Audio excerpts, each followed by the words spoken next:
Bakit daw yung karamihan ng ibang tao nahihirapan maging successful? Ah, simply because one of the big reasons ba't yung iba nahihirapan maging successful, simply because of they're not making their decisions based on their conscious effort na tinatawag. Like for example, lagi kong tinatanong, pag ikaw given a chance, anong pipiliin mo? Diba? Anong pipiliin mo mag-iisip ka ngayon, anong iisipin mo? Malungkot o masaya? Masaya. Masaya, 100%. Most of the people, laging sinasabi, 100% ang iisipin ko, given a chance right now, is maging masaya. Kasi di ba, mag-isip ka lang ng masaya nga something really good. Iba na yung pakiramdam mo di ba? Kunyari, for example, you're still alive right now, and the most important thing is, you're alive right now, iba na yung pakiramdam mo, di ba? Kahit anong problema mo. Pero kunyari, mag-isip ka rin ng something na kahit katiting na pangit, biglang magugulat ka, maglalaho lahat ng blessings sa araw na kapokus ka ngayon doon sa problema mo. Tama? So, ibig sabihin, pag ikaw pala, nababad trip ka, o nai-stress ka, isa lang ibig sabihin, hindi mo alam yung ginagawa mo. Tama? Mm.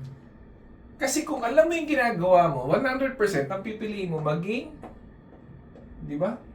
Masaya. Tama? So, yun pala yun. So, bakit most of the people, they want, pag tinatanong mo, anong gusto mo maging successful o hindi?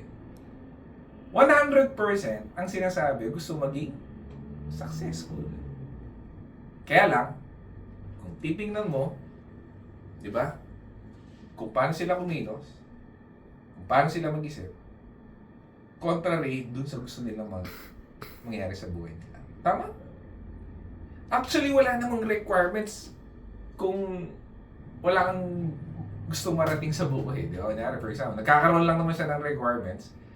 Pag gusto mong may mabago dyan sa buhay mo, tama? Ako wala ka namang gustong baguhin. Bakit? Wala namang criteria para kailangan mo pa magbago. Pero pag gusto mo magbago, definitely, kailangan may baguhin ka doon sa ginagawa mo. Tama, mali? Tama, boss. Tama? So, ano gagawin mo? Pag ikaw, sabi nga nung isang mentor ko, sabi niya, pag ikaw gusto mo maging isang magaling na basketball player, tama? Kung nagpa-practice ka everyday, gagaling ka o hindi? Gagaling. Eh kung ang pinapractice mo volleyball, gagaling ka hindi? Hindi. Definitely hindi. Tama? So, ibig sabihin, dapat, kung ano yung pinapractice mo, related sa anong gusto mo maging. Tama? Tama. So, kunyari, kung gusto mo maging isang basketball player, number 1, paano ka mag-isip? Dapat related sa basketball. Tama? Yung mga mindsetting, motivations, tama? Pinapractice mo everyday. Basketball din, tama? Ano yung binabasa mo? Basketball. Basketball, of course, related dun sa basketball. Tama, mali? Tama, boss. So, yung mga kilos mo, tama, yung mga tropa mo, ano dapat yung mga tropa mo? Mga basketball. Basketball player din. Kanino ka dapat ihingi ng advice o sino dapat ng mentor mo? Of Basketball. course, yung nakuha na yung gusto mo, tama? So, yun. Ito ay tatanungin ko sa'yo. Kung gusto mo maging isang mayaman, sagutin mo na lang sa utak mo. Kung related dun sa gusto mong mangyari sa buhay mo. Kung gusto mong yumaman, paano ka ba mag-isip? Isip mayaman ba yan? Paano ka kumilos? Isip ang mayaman ba yan? Related din? Ano-ano yung mga binabasa mo? Sino-sino ang mga kaibigan mo? Tama. Sino ang mentor mo? Sino mga kaibigan mo? Big factor to. Why? Most of the people, hindi nakuha yung gusto nila makuha sa buhay. Simply because of kung sino nakakasama mo. And sakit kasi natin yun na if you're trying to be successful in life, humihingi ka ng payo dun sa mga tropa mo na hindi, no offense man, pero alam na yun, parang may sakit yung ngipin mo, tapos nagpapatingin ka sa inhinyero, tama? So pag most of the people may papasukin ka negosyo. Friend, meron akong papasukin na negosyo. Check mo nga. Eh, yung kaibigan mo, di naman negosyante. Ano papayo niya sa'yo? Huwag yan! Delikado yan! Tama? Pag payo ka sa magulang mo, okay lang kung magulang mo ay successful in a way. Doon nakuha na yung gusto mo. Tama? So, make sure na tama yung pinag-iingan mo o tama yung environment na kasama mo.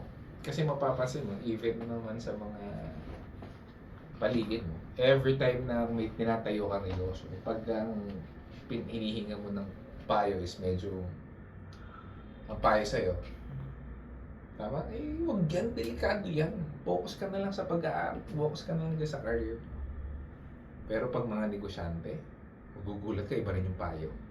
Tama yan. Tuloy mo lang. Huwag kang hihinto. Failure, hindi. Kasama sa buhay yan. Hindi ka baliktaran naman yan. Nag-fail ka? Ilang beses na totoo pa. Dahil alam nila. Failures, hindi siya kabaliktaran ng success. Failure is part of success. Tama? Tama. So, yung tanong mo, why most of the people, hindi nila ginagawa yung hindi successful simply because they're not aware kung ano yung iniisip nila, they're not aware kung sino yung mga kasama nila, they're not aware kung paano sila kumilos, they're not aware kung ano yung ginagawa nila everyday. But if they become aware of what kung ano yung mga ginagawa nila, na ay, ba't ganito ba ako mag-isip? Ay, ba't ganito ba ang ginagawa ko? Ay, ba't ba ako natatakot mag-fail? Ay, that's the time, yun yung start ng pagbabago ng buhay mo. Okay?